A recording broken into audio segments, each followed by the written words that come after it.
다음 소식입니다. 남북미 세 정상이 판문점에서 만난 지 하루가 지났습니다. 이제 중요한 것은 앞으로 북미 협상 과정이겠죠. 실무 협상을 재개하기로 한 가운데 나오는 북한과 미국의 첫 반응에 관심이 가는 이유입니다.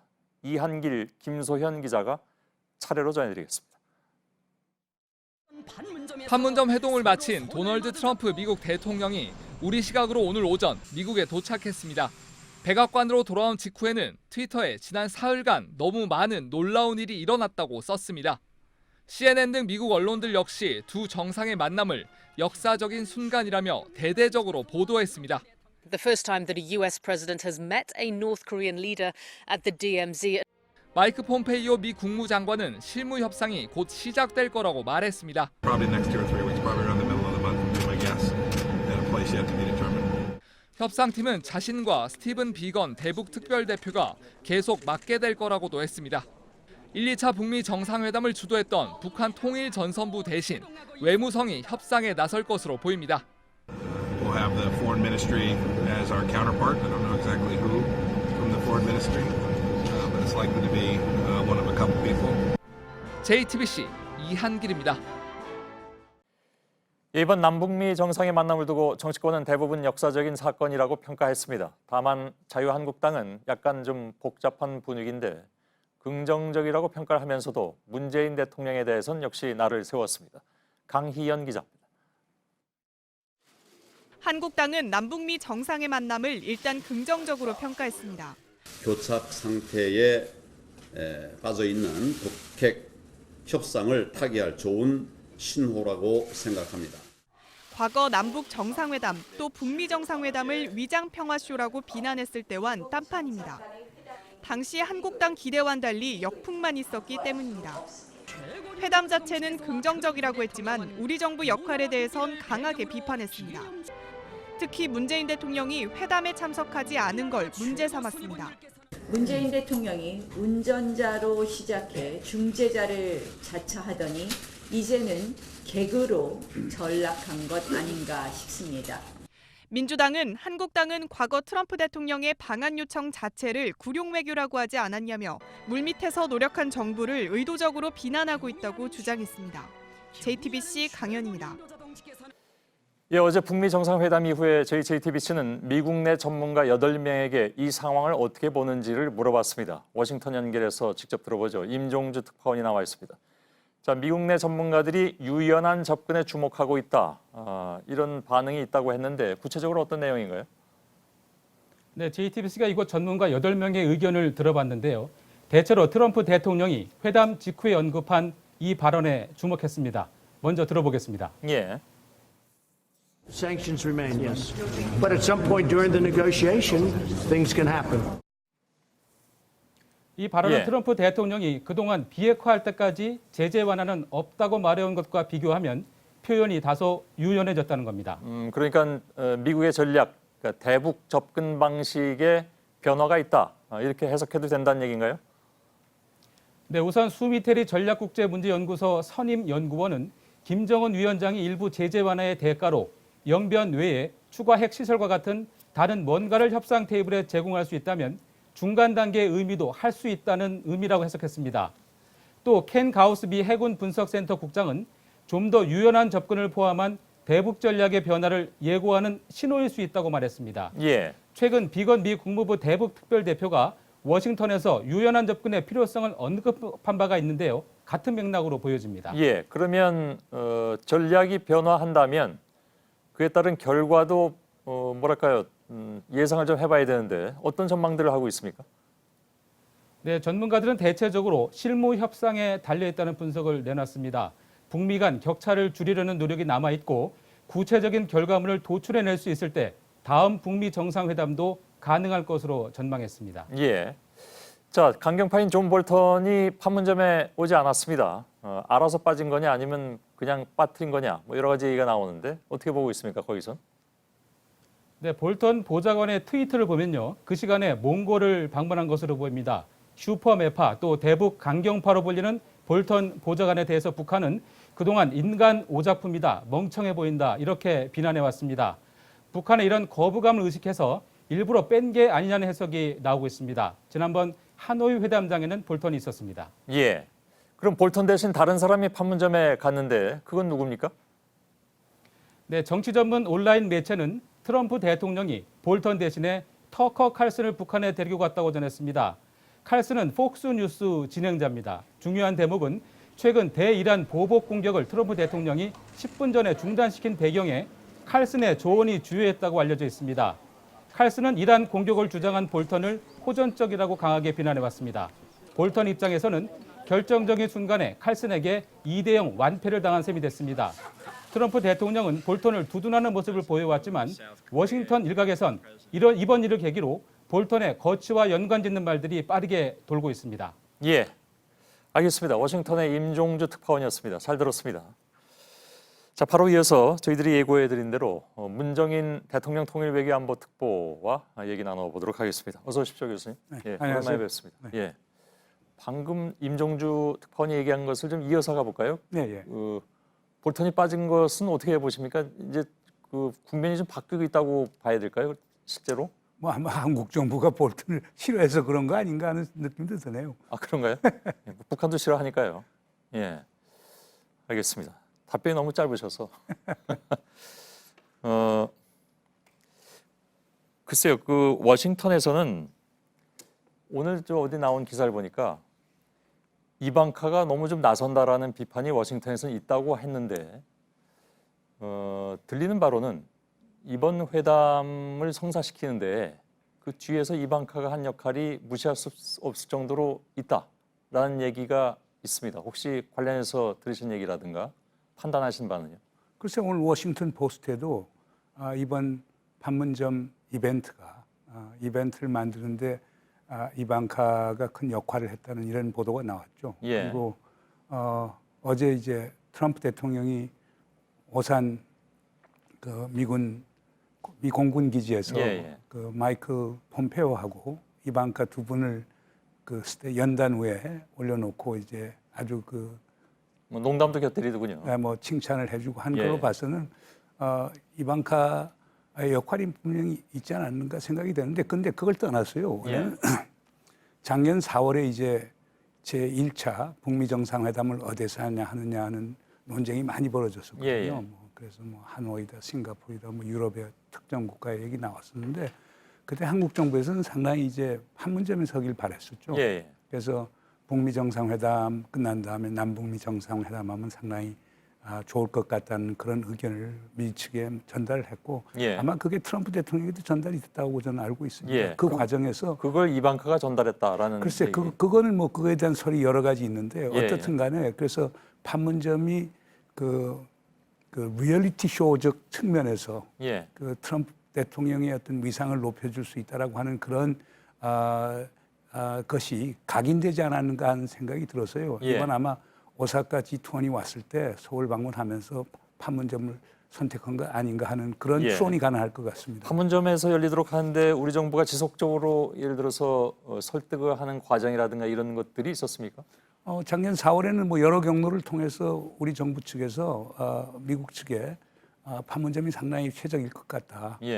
그래서 그건 그때도 얘기가 이미 나오긴 했습니다. 그때 많이 나왔었죠. 그리고 트럼프 대통령 스스로가 판문점을 갑자기 이제 대안으로 꺼낸 것도 그런 과정에서 나타난 것 아닌가 생각이 됩니다. 그 김정은 위원장의 말을 들어보면 트위터 제안이 뭐 갑작스러웠던 건 맞는 것 같은데, 근데 그게 실제로 그렇게 하루 만에 일어날 수 있는 일이냐 이런 일들이 그래서 그 전에 있어왔던 작업이랄까 이런 것들에 대한 얘기는 혹시 들으신 바가 없으신지? 글쎄요, 그건 뭐 그냥 상식적으로요. 기본적으로 친서 교환이 있었죠. 그리고 친서 교환을 통해서 서로 북한과 미국이 서로 대화하고 싶다는 의지를 강력히 표명했고요.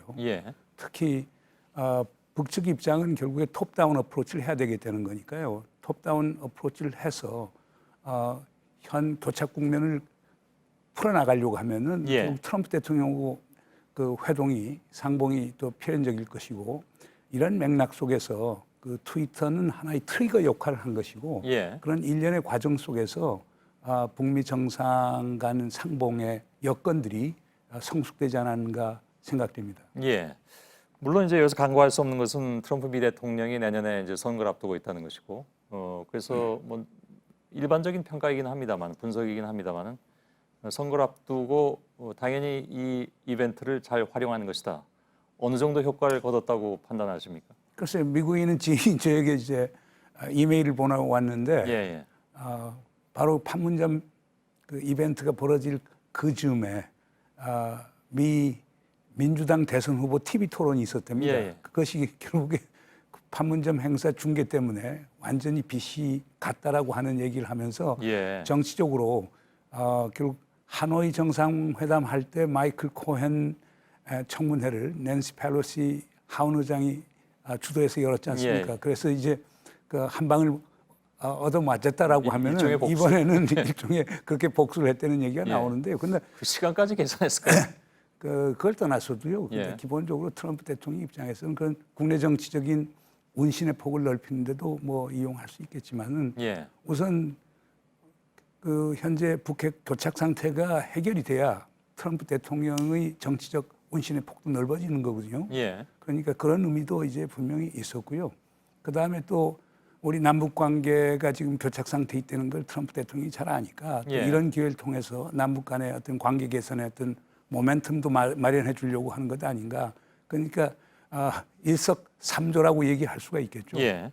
반대로 이제 김정은 국무위원장의 경우에 글쎄 어저께 뭐 트럼프 미 대통령이 만일에 안 왔으면 자신이 민망했을 뻔했다라고 얘기는 했으나 거기를 안 오리라고 생각한 사람도 그렇게 많지는 않았습니다. 뭐 오긴 오겠지라고 했는데 물론 올 때도 본인이 또 원하는 바가 있으니까 오는 것일 테고요. 분명히 얻은 것이 또 있을 텐데 그건 뭐라고 보십니까?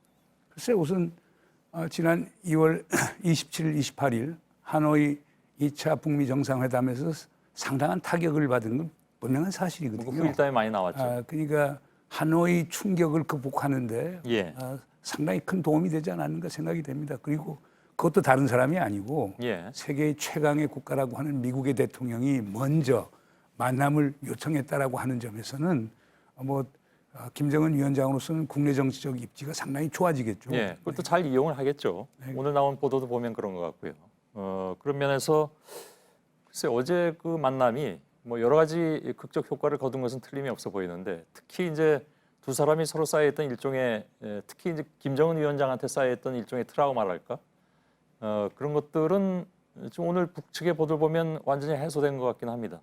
이제 두고 봐야 되겠죠. 뭐 예. 과정에 있기 때문에요. 예, 그러니까 이제 뭐 두 정상이 이제 합의를 한 거는 2, 3주 이내에 실무 협상을 재개하기로 했으니까요. 예. 실무 협상을 통해서 구체적 진전이 있었을 때 예, 북이 원하는 걸 지금 얻을 수 있는 것이기 때문에 지금은 조금 시기상조 아닌가 생각이 그렇겠죠. 됩니다. 예, 제가 결국에- 이제 그 트라우마를 극복했다는 것은 물론 이제 실무 협상을 해봐야 되는데 적어도 하노이 직전의 상황까지의 심적 상태로는 갈 수 있었던 것이 아닌가 이번 만남을 통해서.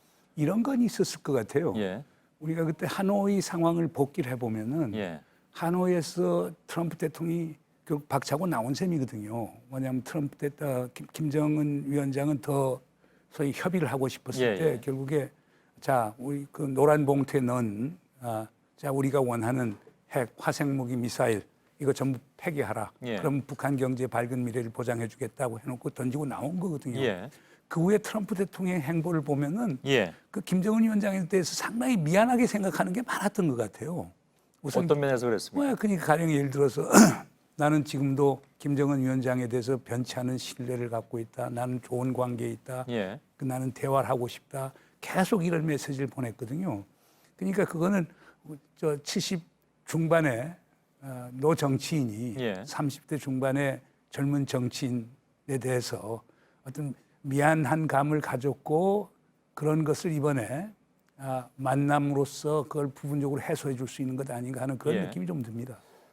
근데 역시 근본적인 것은 뭐 조금 아까 저희들이 그 미국 전문가들의 답변을 통해서 듣긴 했으나 미국의 이번 그 비핵화 협상에 임하는 전략이 근본적으로 혹은 부분적으로 변하는 것이냐 변하지 않는 것이냐 하는 것에 상당 부분 달려 있겠죠. 예를 들어서 일괄 타결로 가겠다고 계속 한다면 여전히 좀 어려운 그런 상황이 될 것 같고 그 부분에 있어서 미국의 전략 변화가 실제로 있다고 보십니까? 제가 지난 6월 19일 날 예. 미국 아틀란틱 카운슬에서 한 회의에 참석을 했었어요. 예. 그때 스티브 비건 특사도 왔는데 예. 스티브 비건 특사가 상당히 재미있는 발언을 두 가지를 했어요. 예. 하나는 미국이나 북한이나 보다 유연한 자세를 취할 필요가 있다. 미국 정부 관리가 북한에 관해서 유연한 자세를 취해야 되겠다는 표현을 한 것은 제가 처음 들었거든요. 예. 그리고 두 번째로는 제재에 관한 얘기는 하지 않으면서 그 북한에 대한 security assurance, 안전 보장이죠. 우리가 우리말로는 소위 체제 보장이라고 하는 건데 예. 그거에 대해서 논의할 가능성이 있다라고 하는 것을 시사한 바가 있었거든요. 예. 그리고 어저께 뭐 트럼프 대통령도 제재는 계속되지만 그 과정에서 뭐 어떤 변수가 있을 수도 있다라고 하는 것을 보면은 그 하노이에서 미국이 제시한 특히 존 볼튼이 만들어 놓은 그 전부 아니면 전무라고 예. 하는 일괄 타결 방식에 부분적 변화가 있는 것 아닌가 하는 것이 추정이 됩니다. 예. 그 부분적 변화가 서로 실무 협상을 하는 과정에서 조금씩 더 긍정적인 쪽으로 이른바 이제 전향적인 쪽으로 움직이게 된다면 뭐 그만큼 희망을 가져도 되지 않나 하는 생각도 드는데. 그런 메시지가 예. 트럼프 대통령으로부터 나오지 않았다라고 하면은 김정은 위원장이 그렇게 밝은 모습을 보이면서 예. 자유의 집을 떠나지는 않았을 겁니다. 그렇기 예. 때문에 그 점에 대해서는 그 구체적인 내용은 모르지만 두 정상 간에 어느 정도 타협의 예. 가능성을 모색한 것 아닌가 이렇게 생각이 됩니다. 예. 두 사람의 대화는 문재인 대통령에게도 전달이 됐다고 했는데 그 내용을 그렇다면 청와대도 파악을 하고 있긴 하겠군요. 그렇죠. 오늘 뭐 강경화 장관에게 전달할 테니까요. 예. 청와대에 들어갔겠죠. 알겠습니다. 근데 한 가지 좀 계속 갖는 그런 의문점이 있습니다. 이건 뭐 의심한다는 의문점은 아니고 그냥 궁금한 점인데 트럼프를 움직이게 하는 것은 역시 선거인 것 같습니다. 누가 뭐래도. 그렇다면 미국의 이른바 이제 대선 가도에서 트럼프가 북한 변수를 뭐 어찌 됐든지 간에 자신한테 유리하게 이용을 할 텐데 그것이 실제로 미국의 정가나 미국의 대중들에게 통하는 방법일까요? 다시 말하면 대북 관계를 해결함으로써 혹은 상당 부분 개선함으로써 트럼프가 표를 많이 얻을 것이냐? 근데 따지고 보면 그렇지 않은 부분도 있느냐? 어떻게 봐야 될까요? 글쎄, 그건 5월 달이죠. 스티브 비건 특사가 서울 왔을 때 저랑 이제 한 1시간 정도 이제 서로 환담을 한 적이 예. 있었습니다. 그래서 제가 그때 한 그 이틀 전에 제가 워싱턴을 다녀왔었는데 예. 그래서 제가 비건 특사 보고 그랬습니다. 워싱턴을 갔더니만은 한 90%가 예. 비관주의자.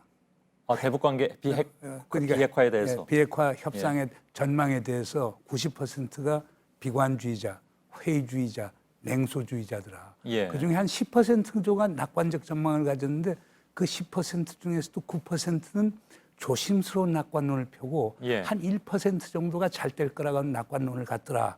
이렇게 그러면 했더니만 그렇게 얘기했더니만 스티브 비건이 뭐라고 하냐면 자기하고 그 옆에 이제 알렉스 온과 이제 앨리슨 후커 그 같이 있던 예. 자기 팀들 우리 모두는 낙관론자다. 그러면서 1%에 속한다. 예, 예. 그러면서 한 가지 더 얘기를 하더라고요. 프레지던트 트럼프가 그 1% 속한다고 그런가요? 얘기를 하더라고요. 예. 그러니까 그런 점에서 본다면은 아마 트럼프 대통령 그게 본인이 이제 사업을 하면서 뭐 갖는 감일런지 모르지만은 협상을 통해서 북한 문제를 해결할 수 있다라고는 예. 낙관론을 갖고 있는 것 같습니다. 그러니까 지금 말씀하신 99%의 뭐 냉소든 비관이든 아니면 신중론이든 그 사람들이 그렇다면 실제로 트럼프의 생각대로 비핵화 부분이 상당 부분 개선됐을 경우에는 매우 우호적인 것으로 돌아선다라는 믿음이 있는 모양이죠. 저는 그렇게 봅니다. 왜냐하면 예. 우선 당장 정말 북한이 말이죠. 그 풍계리 핵실험장 폐기한데 예. 뭐 국제사찰단을 초청한다든가 예. 그다음에 평양선언 5조 1항에서 약속했던 동창리 예. 미사일 엔진 실험 시설이라든가 발사대를 선제적으로 폐기하고 예. 그러면서 영변 핵시설에 대한 전면 폐기로 들어간다라고 하는 것. 예. 그리고 그걸 행동으로 보일 경우에는요. 그 트럼프 대통령이 원하는 빅딜을 얻지 못한다고 하더라도 예. 미국의 전반적인 평가는 상당히 긍정적 평가를 할 것으로 그럼 지난번에 알고 있습니다. 볼턴이 얘기했던 대로 영변 플러스 알파 당신들 더 숨겨놓은 게 있지 않느냐라는 내용. 뭐 사실 그것 때문에 이제 상당 부분 결렬된 그 이유를 따지는데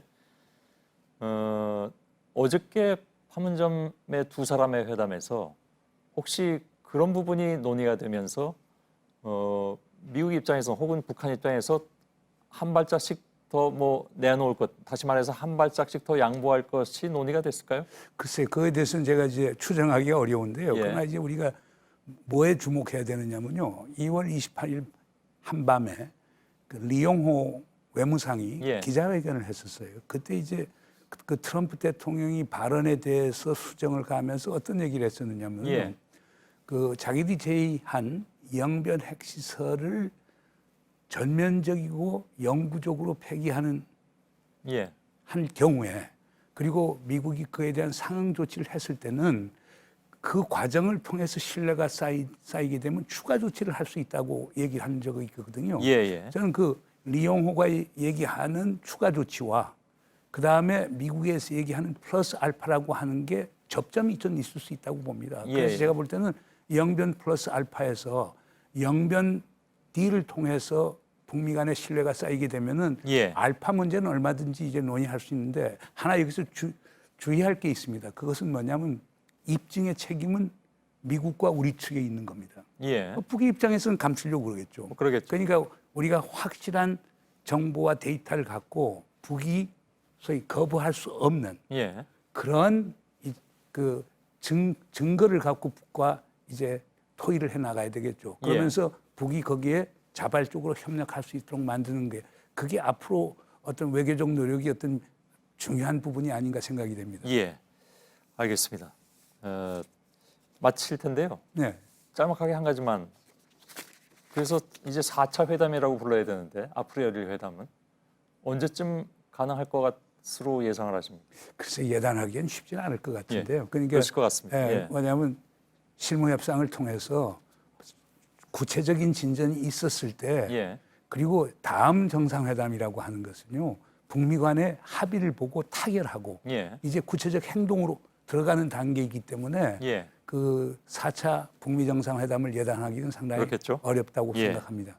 이제 다시 결렬되는 정상회담은 있을 수가 없는 상황이기 때문에. 저는 그건 아니라고 보고요. 예, 예. 이번에 하나 좋은 점은 그래도 톱다운이 작동을 한다. 예. 이렇게 두 정상이 만나니까 지금까지 교착 상태를 극복할 수 있기 때문에 그건 상당히 희망적 대목이라고 봅니다. 예, 알겠습니다. 오늘 여기까지 말씀 듣겠습니다. 말씀 잘 들었습니다. 네, 예. 예, 문정인 특보였습니다.